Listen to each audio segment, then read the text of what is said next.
So let's do a quick recap here of the patch notes of the updates that are coming next week. It should be godly after we read through them here.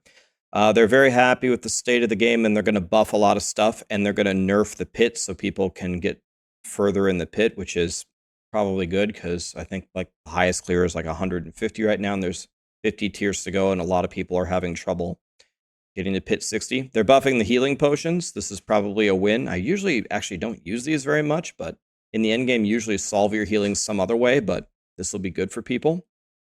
They're buffing, I guess they're calling, instead of the Uber uniques, they're calling them Mythic uniques. And they're buffing like the Poison Nova damage, the Shadow Explosion damage, the Divine Barrage. This absolutely needed to happen. I'm very surprised that they buff Starless Skies. I agree with the Maxroll tier list that the Starless Skies is the second best Uber unique already, and they're making it better. So this is definitely in contention for the best Uber unique in the game. It essentially just solves all resource problems for you on any character, pretty much, which is crazy.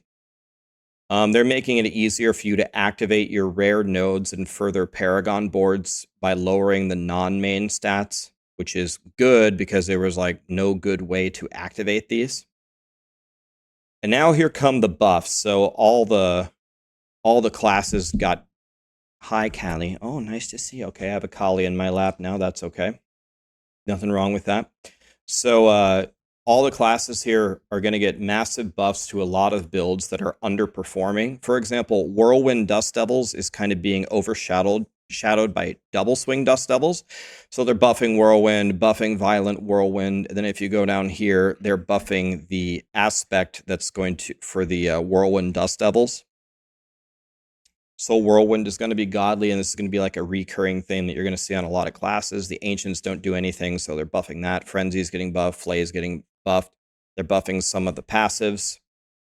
So Whirlwind Double Swing is definitely going to be on the menu now. We're going to have to see how godly it is. They also are buffing a lot of uniques. A lot of the uniques this season are getting just completely overshadowed by legendaries because you can temper legendaries, and they knew this would happen. But things like Gores might be viable now. We'll have to see. Druids are getting massive updates to their spirit boons, and these are pretty colossal upgrades. 5% chance to crit is huge. 6% max life. This now gives you 15% movement speed. 5% attack speed is very hard to come by. So these might actually really impact a lot of builds. This should make Druids of all shapes and sizes quite a bit stronger. Look how much they're buffing Pulverize. 76%. And they're increasing, they're giving a 30% multiplier on the overpower damage. The thing with Pulverize is you pretty much had to overpower to do damage. So I guess they're just doubling down on that. But the flat increase to Pulverize is absolutely crazy. Rabies is getting better. Shred is getting better. A bunch of their passives are getting buffed. So you can see tons of things are receiving more upgrades to like their maximum life. Druids are going to be sitting pretty. Here's a little bit of upgrades for companions. I'm kind of surprised they didn't buff that by more.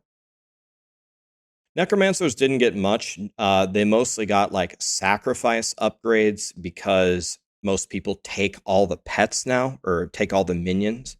So now the sacrifices need to be way better to actually convince necromancers to not use the minions. So that makes sense.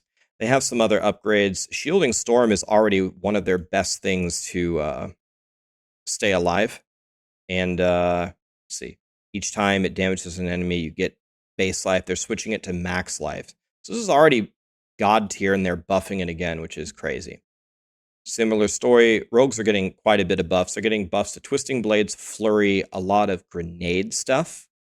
You go down here, a lot of the grenades are getting upgraded, and even some of the ranged things like Arrow Storm here, Arrow Storm. But you'll see a lot of grenade things as well. And again, they're trying to make the unique items viable. We'll see if this happens.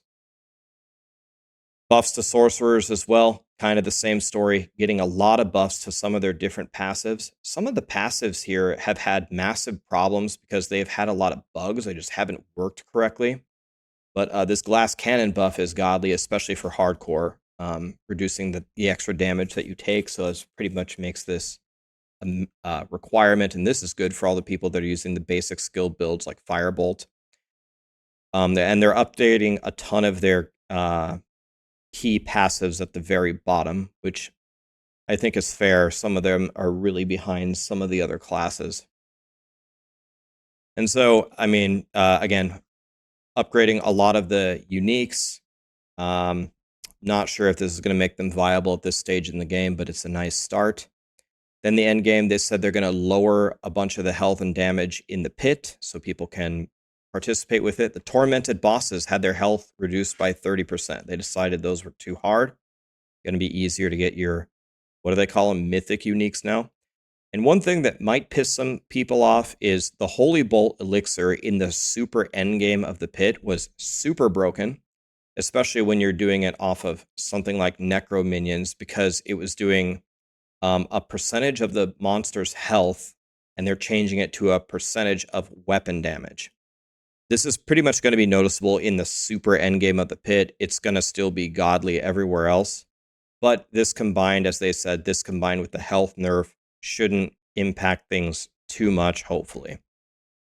So overall, the thing that this demonstrates, first of all, this patch is bigger than I thought it would be. They're touching more things than I thought that they would.